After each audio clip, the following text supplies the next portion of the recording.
Hello, my name is Teri Gardiner from Food Safety Consulting and Associate Partner in the Hospitality Partnership. It's absolutely my pleasure to be with you today, so thank you very much for your time and also for your attention. Today I am going to take you through a Swift Food Safety Success Masterclass. And I have to be honest, I think that some of the things that I will share with you today, you will already know, and that's great. But I hope that I can give you some comfort or some confidence and impart something else to you that you at least find helpful within your business. So regardless as to whether your business is a startup, whether you've been going for a while, or you're in the position where you're looking to how can you constantly improve and make it more robust moving forward, you're actually in the right place, and it's my pleasure to do that for you and with you. So taking it from the beginning, it's all of our legal obligations to make sure that we have appropriate food safety management systems in place. And you probably do. So well done for all of that. But how confident are you in your food safety management system and your team that's operating that food safety management system? So that's a bit of a rhetorical question for you. How confident are you on a scale of 1 to 10? And then, how confident would you like to be with your food safety management system? Okay, I'll leave that with you. Share with me at a later date if you like. So ultimately, I would take it through and encourage you to take it through a systematic and pragmatic process. When you do it like that, the chances are you're going to get to a successful outcome and a robust outcome. So starting at the very beginning, we know that it's a legal obligation. We know that we should be registered with a local authority and have our food safety plans, systems all done, documented, trained out, etc. But how do we get there? Well, you would register with a local authority, and thereafter you would create your food safety system. Using the pragmatic approach, we'd start at the beginning. So we would look at each of the process steps within your particular food operation, and we would list them. It's very, very simple. We start here, we do that, we do that, we do that, we do that, we do that. And that's you. You will have your process flow, almost. Put some arrows in it, etc. It becomes a process flow. It's really not complicated.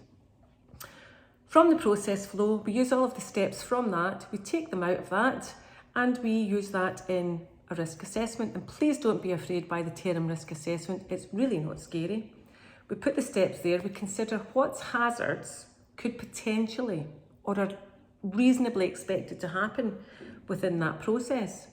So we look at them honestly and we think, okay, what's the likelihood of it happening? And what would the severity to the consumer be if it happened? And from that we have a risk rating, and this helps us form, whether it would be a control point within your business or identified as a critical control point in your business. The fact that you're using a risk assessment to identify what the risks are is really what you need to do.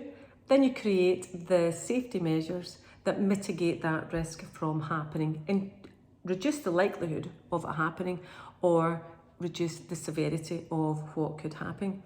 And that's what we need to do. And it really is that simple. Once we've done that, that is the strong basis for your food safety plan.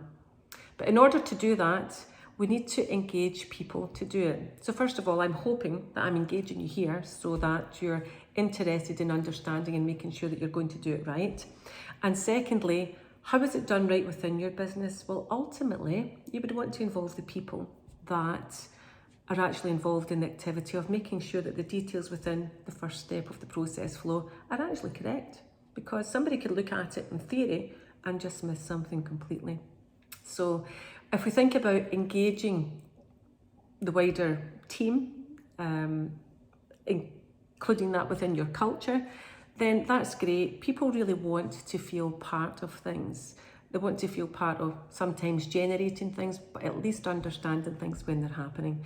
So if we get it right from the start, that's a great position to be in. Once we've done that, we then sense check it. And again, we sense check it with the people who actually do the job. That's great, because they're the people who are going to have to do it, whether you're there, whether I'm there, all the time or not, and we want it done correctly, consistently. By doing that, we increase confidence in the business, increase confidence in you, increase confidence in the local authorities, and increase confidence in every single staff member to get it right as you move forward. And thereafter, you know that the likelihood of anything happening, well, that's just minimised, minimised, and minimised. And then we're in the business of doing business, which is the position that we all want to be in. So we would create all of that and train it out to all of the staff and make sure that it's working. It would then be filed, of course. Sometimes what happens with files is they get put away, or it will have been created by John Smith 3 years ago and John Smith is no longer in the business. Well, that's not really any good to your business. So we want to make sure that whatever is created is actually reflective with what's going on in the business today and preparing for the tomorrows. So it should be an alive and kicking document. And from that, we have your records that will be populated on a regular basis when you're doing your business. It's a live system. It's not complicated. We just have to do it. It keeps it right. And it also builds in the background any due diligence that might be required. And we will all be inspected by the local authority at some point. So whether it's a normal routine inspection, which is where we like to be, routine inspections and not surprise visits, you have everything there that you need to give them confidence that your operation is safe and professional. That's what we're aiming for. So we'll have the file there.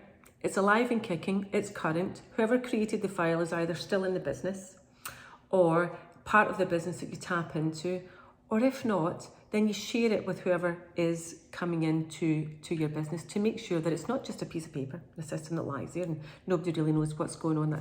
That is, I would agree with you, an extremely precarious position that we don't want to find ourselves in or put ourselves in the first place, so we don't do that. So we share it. We share it, we care for it, we look after it, and it ultimately looks after our business. So whether you have a resident person who looks after your food safety for you, or whether you are bringing somebody into the business to help and support you only as and when required, find something that works for you.